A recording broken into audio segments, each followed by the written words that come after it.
I think in the digital marketing area, especially mobile, I think China is ahead.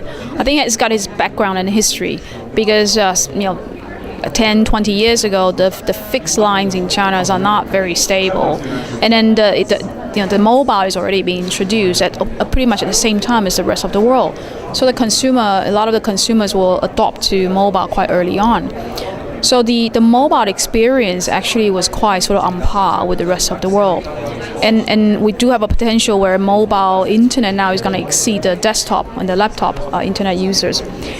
Now, I think because of that closeness and sort of desperate need of mobile in a daily life, in a daily business, I think the mobile service providers and all the mobile related sort of products and solutions provided in this market will closely monitor what the consumers needs and will push products to them. So very simple product like the SMS, short messaging.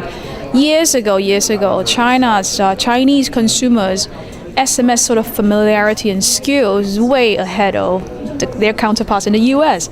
Some of the US consumers don't know how to send SMS yet, but Chinese consumers has done more than just sending an SMS.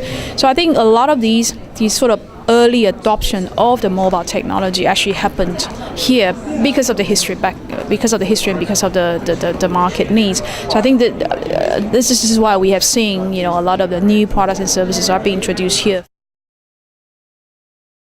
At the moment, the aggregated number of 3G users in China is still less than 50 million.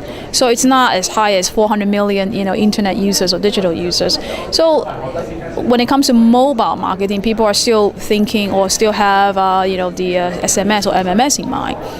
But 3G, there's so much you can do with 3G. So my personal view, and based on what we have observed in this market, is the aggregated number of users of 3G in China, once they exceed 100 million, they're going to become a mainstream media.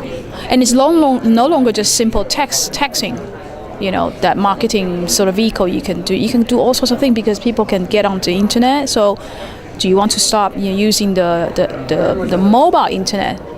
There's a difference between mobile internet and the desktop internet. Yeah. So whatever you do on the desktop internet, you will do differently.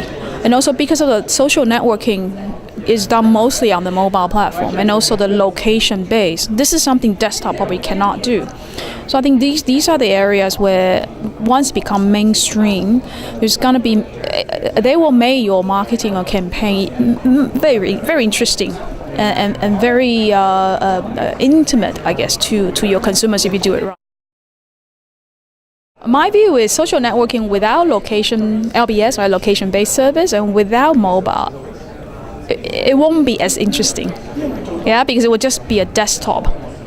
Just imagine if you can't do Twitter on mobile, you have to sit in front of a computer to do Twitter or to do the microblogging. But because of location-based service, first of all, people know where you are when you blog or when you microblog. And also, because of mobile, you can blog anytime, anywhere, and follow other people's blog. So I think that just further strengthen the relationship between the consumers and the social networking sites they're using. So I think because of these three elements are taking place at the same time, they made the whole social networking experience very enjoyable and more interesting and more intimate to consumers. What I have seen, what brands or marketers have done so far is still very much a company talking to individuals, company talking to people or consumers. I think that's the route that you want to avoid because that's very much a TV kind of, or broadcast. I'm a big company, I'm talking to tiny little consumers, right? Consumer I don't even really see face. But in social networking, you gotta be friends first. So if I were a big marketer, what I would do is I'll probably find someone who either from my company or a brand loyalist, a consumer who's very passionate about my brand, right? I might hire this person to open up a Weibo account and talk like a human being, not talk like a big company talk. So talk like a human being first. So you personalize your brand. And then make sure your consumers accept your brand as a friend. You then start sort of building your influence. Otherwise, they don't accept you as friend. You're not going to make any progress with your consumers on the internet or on social networking.